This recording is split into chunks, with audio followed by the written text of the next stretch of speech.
Hello, everybody. Welcome to another video. Today it is the 22nd of January, and today we're looking at important developments from Velyka Novosilka along with Andriivka.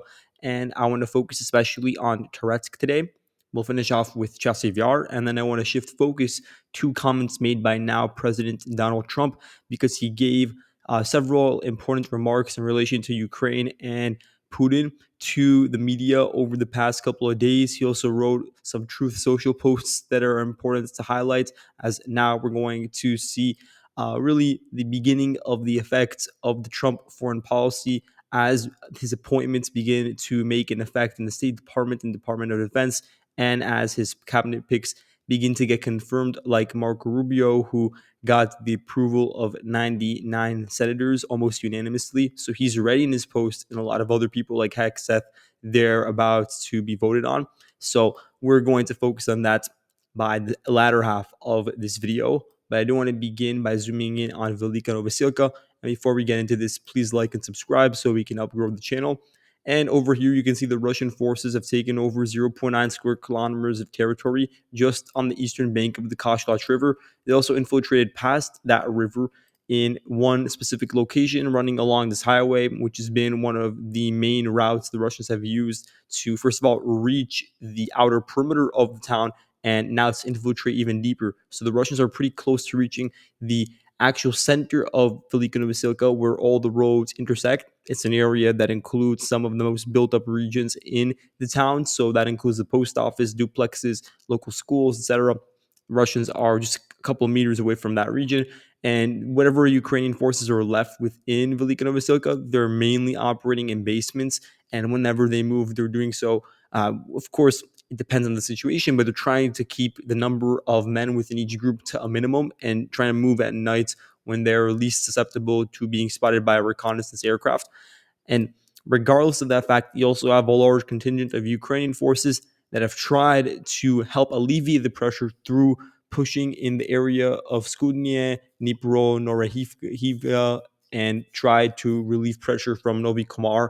Although nothing has really been fruitful in that location, the Russians do retain a very strong grip over Novi Komar and essentially everything east of the Mokriali River in this particular location. Same thing with Vermivka. The Russians have been able to prevent the Ukrainians from opening up a new escape route through this village. So now the Russian forces from largely the 127th Motor Rifle Division are really seeped into this location and are beginning to put frontal pressure from the east, crossing over the Mokriali River towards what's remaining of the Velyka Novosilka grouping, which is now basically just sandwiched between the Yali rivers and Kashlach. Ukrainian forces are now beginning to increase their attempts at escaping from the town, as we can see with some of the recent geolocations. You can see over here, for instance, a video from the 37th Motor Rifle Brigade. They use a fiber optic FPV. They struck a Ukrainian BMP-1 and BVP-1, and that was near the Novi Komar region. And here, the 1st Battalion of the same brigade, their UAV company, destroyed a Ukrainian armored vehicle that was moving southwards with the hopes of extracting whatever Ukrainian forces were able to make it to the riverbank. That's basically what the Ukrainians are trying to do around here. They're trying to organize several groups so they can just keep track of one another, advance in a stealthy manner through tree lines, through whatever shrubbery is left in these locations. You can see that in some regions it's not really possible because it's a lot of open fields, but then they have to cross over the river and then they get picked up by a vehicle on the other side, and that has to very quickly move up northwards to the other villages that are running along the same riverbank. So for instance, over here, you had 11 Ukrainian soldiers do that same thing, but they were spotted by the reconnaissance elements of the Russian grouping over here. And remember, the Russian drone elements here, whether it be reconnaissance or fiber optics, they are very, very strong. So they were able to fix artillery shelling onto those 11 Ukrainian soldiers. And this is just proof that organizing in large squads does lead to these sort of consequences, and that it is always preferable to go in smaller amounts, but sometimes it is simply not possible, and haste is what matters more than efficiency. And so in this case, those 11 soldiers, I don't know what happened to them, but they were definitely shelled, and they were all within a pretty close radius of one another. The 110th Mechanized Brigade, which is the main vanguard unit holding on to whatever remains of their possessions in the town. They recently had a lengthy telegram post released where they run down the issues with the defense of the city. Remember, the 110th Brigade, it was previously involved with a lot of vanguard operations in Avdiivka, so they have that sort of defensive experience at the last moment, pulling out from a certain region. Same thing with more generally the Vavch River Valley, where they were also one of the final units to pull out of key areas. I just want to zoom in on that for a second. It's areas like Krynsk, Haliznikivka, you know, most notably Hirnik and Vovchenko. But in any case, what they're saying is in the Avdiivka region, they actually did have a pretty good quantity of soldiers that were able to fill up and conduct any sort of assignment that was given to them. The larger issue at the time was in relation to artillery shells because it was around the time when there was a lot of drama within the United States Congress about passing that $61 billion aid bill to Ukraine. And it only got passed a couple of months later because the entire Avdiivka debacle was in February of 2024. So it was just in a time period where they had not received a lot of aid and they were lacking completely in howitzers and in 155 millimeter shells. So their artillery systems were just definitely lacking against a really strong Russian onslaught from the flanks of the city. And in addition, FPV drones were not as developed as they are now, and the operators weren't as skilled as they are now. There were also pretty foggy conditions. Now the situation is sort of different because the Ukrainians actually do have a suitable amount of artillery gunners and artillery shells. I would argue that there are still issues with their artillery component over here, including the experience of some elements of the 155th Mechanized Brigade that is playing a role here. And we'll get to that in a second. But they also have a strong drone corps as well.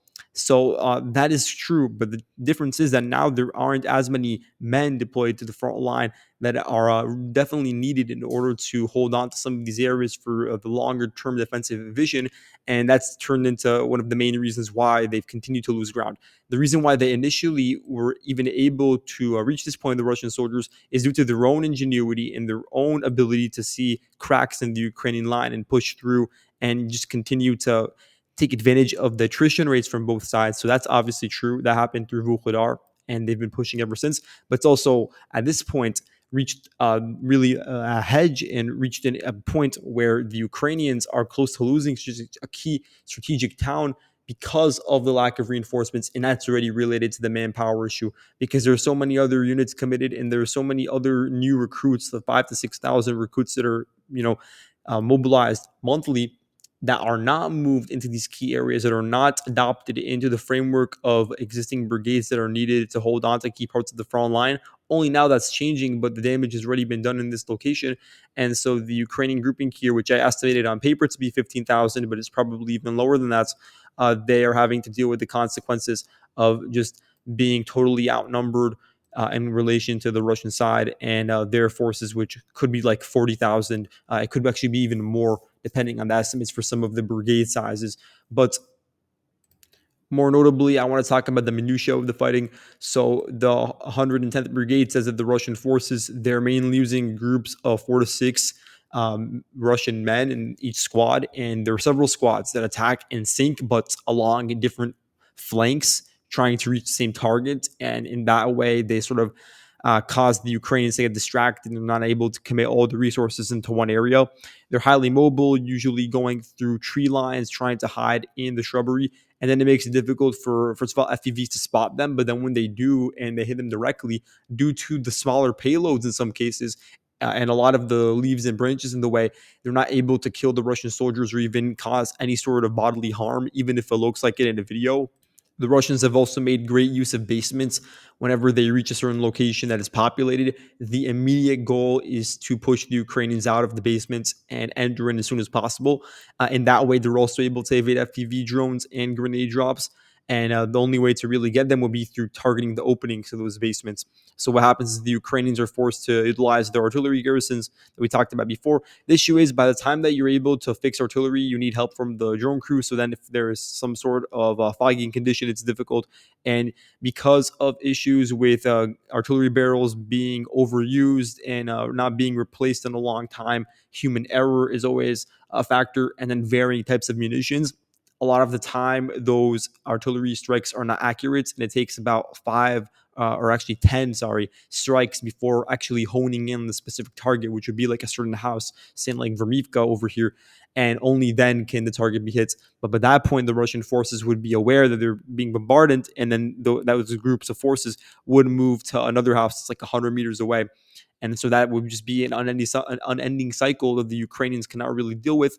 The only solution would be to send in infantry, a sizable amount of ground forces to push back in and clear out those areas, to clear out those basements. But that cannot be done because right now, given the manpower levels in this part of the front line that we covered before, the only thing that would be enough for the Ukrainians is to hold on to whatever territory they do have and drag out the fighting for a couple more days or weeks. They don't have the ability to conduct over here large scale, localized counterattacks in a way that they have been able to do in other areas that we're going to see later on in this video. And so that's the current state of Velyka Novosilka. Let's move up to the region of Shevchenko and Andriivka. So here the Ukrainians have been able to conduct a localized counterattack, as I referred to, probably from the 35th Marine Infantry Brigade. And this is understandable. It will also not be the last counterattack. The Ukrainians have been trying to relieve pressure onto the Dakhne pockets and tried to stabilize the front line over here. First, they did it through their efforts in Zelenivka, that is located along the Sukhyali River Valley, and in that way, they were able to relieve pressure from Ulakli and the southern outskirts of the town. And now they've been able to do it by pushing eastwards and not re-entering Shevchenko necessarily, but at least getting close to it and preventing the Russians from utilizing the paved road that pushes to the west of Shevchenko to enter directly into Andriivka. So for now, the Ukrainians do have a bit of breathing space. If we're to look at the full extent of that, it would mean an advance of 3.4 kilometers from west to east. That is really important, and it does indicate that these trenches at the entrance will now have an opportunity to remain under Ukrainian hands, and they can continue building upon that defensive framework. And that pressure in the sort of center of gravity will shift towards fighting in urban, not really urban, but in a village populated like Shevchenko. It also means that there's going to be a bit more support for whatever Ukrainian holdouts remain a bit to the north in all these various dugouts and trenches that are difficult to overrun, but are a bit disconnected to the rest of the Ukrainian garrison that is located in the populated areas like Andriivka. Now, an area where the Russians were actually able to advance would be a bit to the north of Slovyanka. This is an area of 8.2 square kilometers. And here you don't have that sort of defensive thickness, not a lot of trenches. So it's just the inevitable that the Ukrainians will withdraw from here. There isn't a large presence of forces either because most of the garrison in this entire part of the front line is committed a bit to the south, where the 35th Marine Brigade is.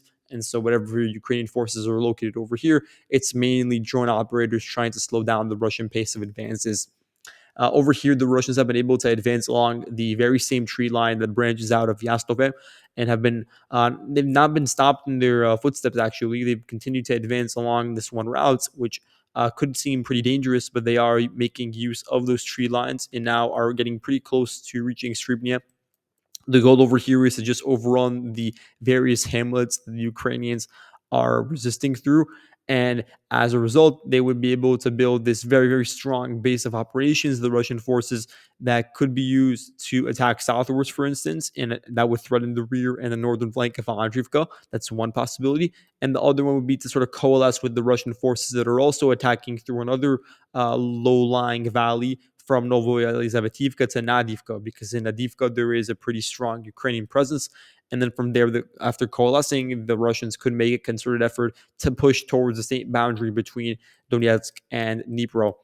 Looking to the north, some Ukrainian sources claim that they were able to push the Russians out of portions of Udachnia, which also makes sense that the Ukrainians would be trying to put in resources to counterattack in these locations because they're not going to have an opportunity to turn the tide in this area anytime soon if the Russians do end up taking over these villages.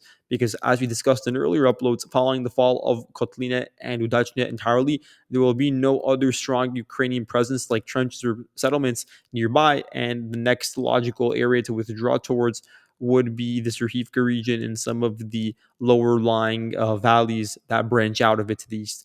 And that would be ceding a large amount of open fields and territory that would be needed for the western flank of Pokrovsk. So the Ukrainians are trying to ensure that even if it does happen at some point, that it is sort of kicked down the road, so to speak.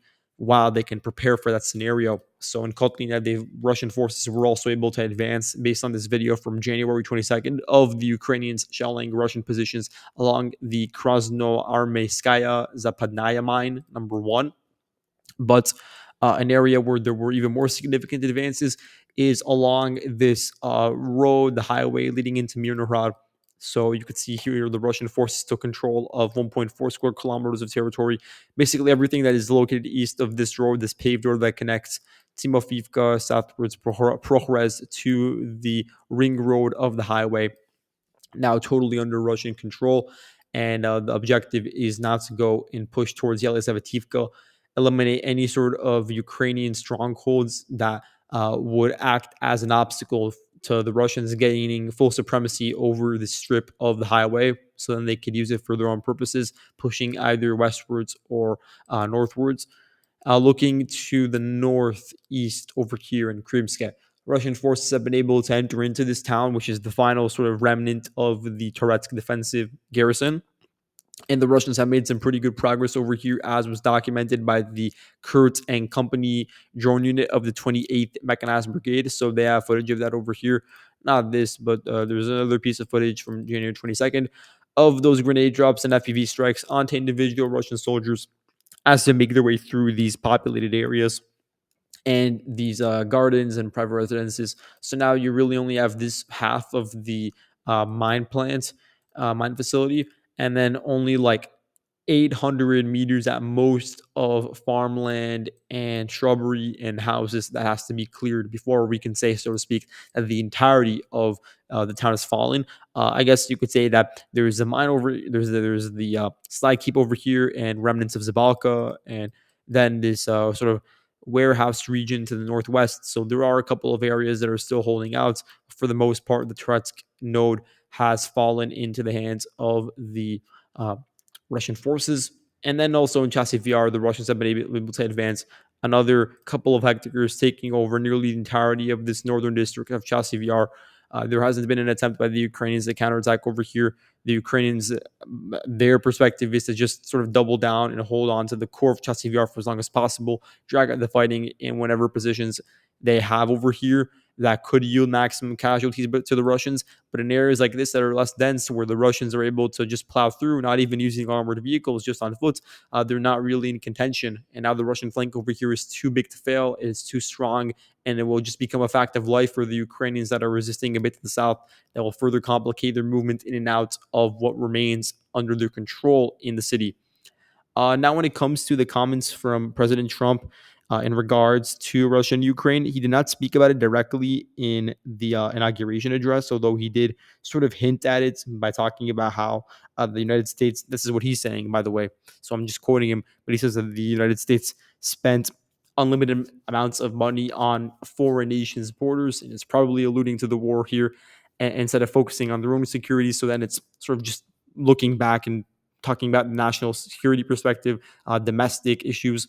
But again, over the past couple of days, he has made some comments following questions about reporters where he has left the door open to providing additional aid to Ukraine. I do want to emphasize that President Biden, he gave out these presidential drawdown authority executive orders that allocated funds to Ukraine, but he did not exhaust all of the PDAs that he had under his tutelage, basically. So he had like an inventory that he was able to disperse to the Ukrainians, and I think it started out at like 13 billion, and now it's left with 3.8 billion that Trump could use. So there's competing theories as to why Biden didn't spend all of it before Trump came into office. Some say that the Department of Defense was too slow when it came to like accumulating all the munitions and air defense systems that Biden wanted them to, and they didn't want to give anything that was necessary for the United States' own security interests. So the entire idea of the PDA is to only give the Ukrainians what's excess to what's in American stockpiles. And so if there's not anything that was produced in surplus, then it has to wait up until a later date. And so then things just get slowed down in the logistical process. And so then the theory is that just simply the Biden administration was too slow when it came to production and doling out aid. But another theory is that Biden wanted to keep this 3.8 billion as sort of leverage for Trump. But again, we're talking about a pretty small amount of money. It really pales in comparison to the total amount of security assistance that the United States has given in total to Ukraine, amounting somewhere between 70 to 75 billion. Although, again, a lot of that is not necessarily just money directly. A lot of it is systems, equipment that is worth in total up to 75 billion, and a lot of it is also money given to contractors that then worked to provide the United States with munitions, or to then give it to lend out to the Ukrainians. So there's a lot of ways in which it manifests itself, but Trump left the door open for it. And this comes amidst the backdrop of something that happened on January 21st, actually, wherein the United States delivered at least one of these, what they're called, Kalida Air 747 cargo aircraft planes that landed in a Polish airstrip in Rzeszów Jasionka Airport, which is known as one of the key landing points for a lot of the American assistance that's come in recent years. And from there goes by highway or through railroads to Ukraine itself. So it appears that the previous PDAs that Biden granted to Ukraine, those ones are not going to be halted by Trump. Trump is going to continue to give out the aid that was ordered to be given to the Ukrainians under President Biden's administration until that runs out. So that could continue for a couple more months. But it's just that for the time being, nothing new is going to come out of it. Also, Trump signed an executive order that freezes foreign aid for certain organizations for 90 days. It doesn't freeze a lot of the military aid given to countries, and not just Ukraine, like we're talking about Egypt, Jordan, Israel, but it doesn't freeze it for Ukraine either. What it freezes mainly is a lot of the humanitarian aid given to foreign countries, and so that could include Ukraine in certain capacities, because U.S. Aid, which is one of these NGOs, I don't know if it's the NGO actually, but it gets money from the United States government. They are no longer going to receive money that would then probably be given to Ukraine. So that's a couple billion that also may have been given to Ukraine's energy sector that will not be given over these next 3 months. But more generally, when it comes to Trump's rhetoric about the war over the past couple of days, he's been asked about it in press conferences. What he's been saying is more receptive towards Zelensky, in the sense that he believes, and this is Trump's perspective, that Zelensky is more open to a peace deal. And Zelensky himself, you could listen to what he said at the Davos meeting in the World Economic Forum. He talked about how he was willing to have some sort of peace talks, but then he says at a minimum the Russian forces should withdraw to the 2022 borders. And I don't think he said anything of that sort up until now. So it is a sort of change in public rhetoric. Of course, things in private have probably shifted a while ago, but now he's just saying it openly. And so it is sort of a de facto renouncement of the claim that Crimea is needed at all costs, or some of the holdings in Donetsk and Luhansk are needed at all costs.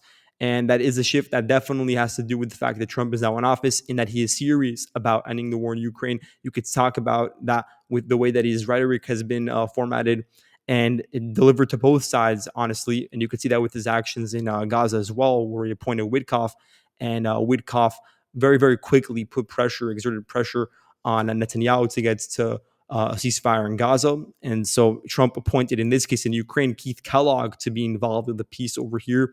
And he actually, apparently, according to, I think it was Wall Street Journal, gave Kellogg 100 days to get some sort of ceasefire brokered between Russia and Ukraine. Now, that's highly unrealistic, but from Trump's perspective, it seems more likely to him that Zelensky would be willing to come to talks than Putin. Trump also recently really directly talked to Putin through Truth Social, addressing him. He also said that he would meet with Putin at some point in the near future when asked about it by journalists. But on Truth Social, he talked about how he acknowledges respect for Russia and appreciates their contribution in the Second World War. He said that 60 million Russians died in World War II. It's actually 27 million, but it's neither here nor there. But then he says that it's absolutely incumbent upon Putin to end the war and to go to peace negotiations. And then he tried using leverage through additional sanctions and tariffs and any way of just blocking and making it more difficult for Russia to trade with the United States, trying to use that as some sort of leverage in order to pressure him into having these negotiations with Ukraine. And he didn't really address anything directly about giving aid in Ukraine if Russia is not receptive to this message, but he talked about an easy way or hard ways so you guys understand, obviously, the sort of implications behind that and what it could mean for future Ukraine aid if Trump is not able to get that 100-day quota met. Now, regardless of whether you agree with his position on this, I think it's pretty clear the angle that Trump is trying to sort of engage this problem through. And he's making these sort of claims and trying to use leverage off of several assumptions that you can agree or disagree with, but I'm going to lay them out regardless. He talks about the Russian economy being in a horrible state, talking about their inflation. So, for instance, like Russian core CPI is pretty high up year over year, especially in the month of December. But then on the other hand, something that Trump did not mention is sort of growth rate that Russia's experienced year over year, which is like 4%, which is higher than projections, and the sort of budget um, earnings that the Russians have made that are at record highs. So there are costs and benefits right now to the Russian economy, and inflation is a pretty big issue when it comes to food, but also onto non-food goods and energy. All of that really applies, and a lot of it is due to some of the recent sanctions that were enacted by the United States starting in November. That's when it happened. The State Department and the Treasury Department under the Biden administration, they started enacting very heavy sanctions, and not just sanctions that are new, but also ones that basically try to enforce the original round of sanctions enacted in 2022, trying to clamp down on any attempts by the Russians to use third parties and evade the sanctions in whatever way was possible. So a lot of it cut down on Russian banking systems, on Gazprom, on various energy companies, oil tankers, at oil exports the Russians could be making to China and India. So all of that was a part of a concerted effort to try to, make it difficult for Russia to make earnings off of that energy, to try to make it more difficult for them to fund the war in Ukraine. But of course, the funding for it continues at the same rates, and that's when you have the higher budget deficits and higher inflation in turn, and when you need to start raising interest rates. So that's sort of the angle that Trump is going with it, and he's trying to use sanctions as a sort of leverage. Although a lot of those sanctions have already been enacted, if not in 2022, then over the past 3 months, especially in January as well, Biden enacted a lot of sanctions against Russia. So I'm really interested to see what Trump thinks he could still do in order to put some sort of pressure on Russia that would have some sort of actual effect. Another thing that Trump has recently mentioned are casualty numbers. And I'd be very interested to see where he's getting these numbers from, whether it's some sort of briefing that he's actually getting it from, or he just read something from the internet. But what he's claiming, and he said this now multiple times, is that the Ukrainian side has between 600 to 7,000 either killed or casualties. I'm not really clear on whether he actually means that all 600,000 or 700,000 are killed, because then the implication would be that he actually believes that those such high numbers are actually the case. And then for the Russian side, he talked about almost a million Russians being killed or wounded, depending on what you interpret his words to be. And then sometime later, he actually clarified that it's around 800,000. So those are numbers that I would say, if you're looking for some sort of parallel, they're most similar to like the the UK Ministry of Defense's reports about Russian casualties. So maybe he got it from there. But it really is inflated for both sides, way more than the conventional understanding. And so I'd be interested to see where he's getting that information, which consultants, which aides within the Department of Defense are actually feeding that to him, and whether he actually believes those numbers to be true. And the final thing that is important to note about Trump is his emphasis on telling the EU that they need to increase their share, whether it be their own defense spending or paying for aid to Ukraine.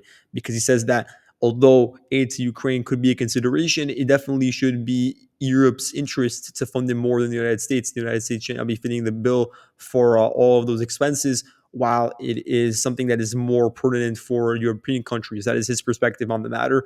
And so, although there are plenty of countries in Europe that actually do have a pretty high defense budget in relation to their GDP, so a high percent of defense spending per GDP, I guess the Baltic states and Poland are pretty good examples of that.